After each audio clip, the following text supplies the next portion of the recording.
O nosso grupo ficou responsável por falar sobre a lógica de programação e produzimos um slide explicativo para ensinar. Nosso grupo é composto por eu, Vitor, André, o Henrique, Danilo, Dudu e o Gabriel. A lógica de programação é a capacidade de organizar conteúdos em sequência. Podemos citar como exemplo de pedir um sorvete, onde você vai sair de casa, vai percorrer o caminho até a sorveteria, efetuar o pagamento e comer o sorvete. Por que a lógica de programação é tão importante? A lógica de programação é a base universal e está presente em todas as linguagens de programação. Você tendo uma base boa, provavelmente você vai sair bem em todas as linguagens que tem aí no mercado de trabalho. Resolução de problemas, desenvolve o raciocínio crítico e analítico. Para você ser um analista de sistema, você tem que ter uma análise ali crítica, sistema, ter toda uma lógica por trás desenvolvida. Mercado de trabalho. A lógica de programação é essencial para você entrar no mercado de trabalho e ser um bom desenvolvedor, um bom analista. No dia a dia, é usado em apps, em app de banco, em diversos sistemas. Todo sistema tem uma lógica, desde o começo você loga até no final. Agora eu vou explicar as principais características. Primeiro, uma sequência lógica.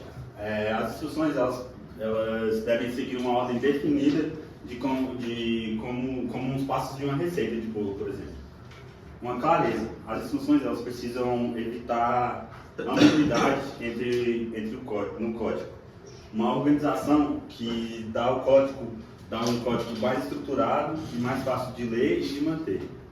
E a quarta é a eficiência, que nos ajuda a resolver problemas com o menor número de passos possíveis. Então, pessoal, eu sou o André, vou explicar para vocês agora como funciona a questão do algoritmo.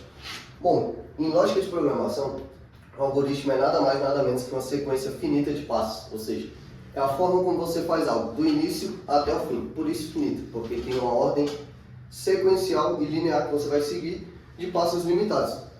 Um exemplo claro seria o café. Quando você vai fazer café no seu dia a dia, você segue uma ordem de passos. Alguns vão usar mais passos, outros menos, porém a ordem é básica.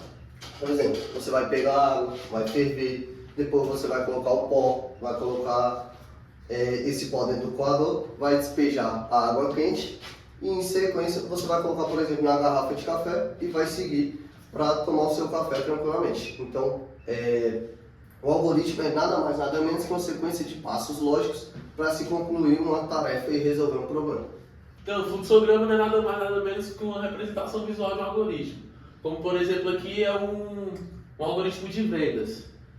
Aí aqui tem o início, né, o orçamento. Se o caso o cliente aprovar esse orçamento, vai emitir a nota fiscal e vai fazer o serviço. Caso o cliente não aprova, vai voltar e refazer o orçamento. Vou falar aqui das estruturas básicas da programação, né, que são a entrada de dados, o processamento e a saída.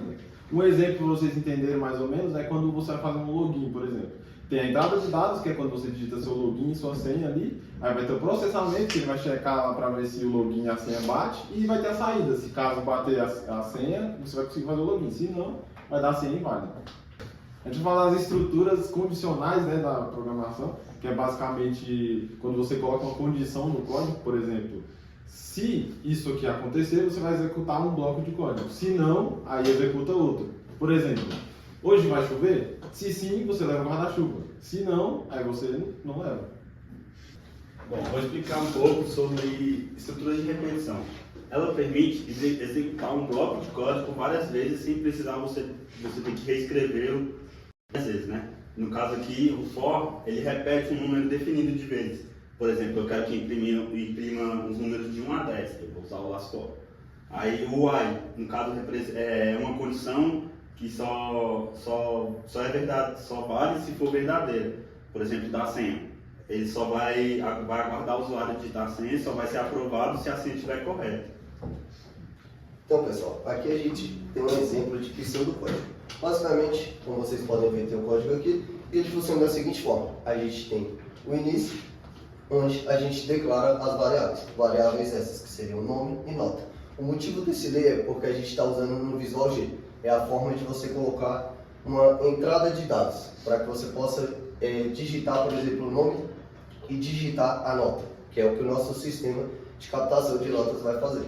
Por exemplo, se é a condicional, se nota for maior ou igual a 7, então ele vai escrever na nossa tela, vai aparecer no nosso terminal, por exemplo, nome André, mas foi aprovado, se a nota for maior ou igual a 7. Caso ela não seja maior ou igual a 7, ele vai escrever o meu nome, mas foi reprovado. E aqui a gente finaliza o trecho de código sobre as condicionais, fim C, e finaliza o código. Como vocês viram ali, a gente tem layer que recebe os nomes do usuário, que é a entrada de dados, como eu estava mencionando, se e se não, que são as estruturas condicionais, para definir para onde que o código vai, se ele faz isso, se ele faz aquilo, e escreva que é nada mais nada menos que um print na tela, vai aparecer na sua tela o que você informou ali, tipo, o nome, a nota e o resultado, foi aprovado ou foi reprovado.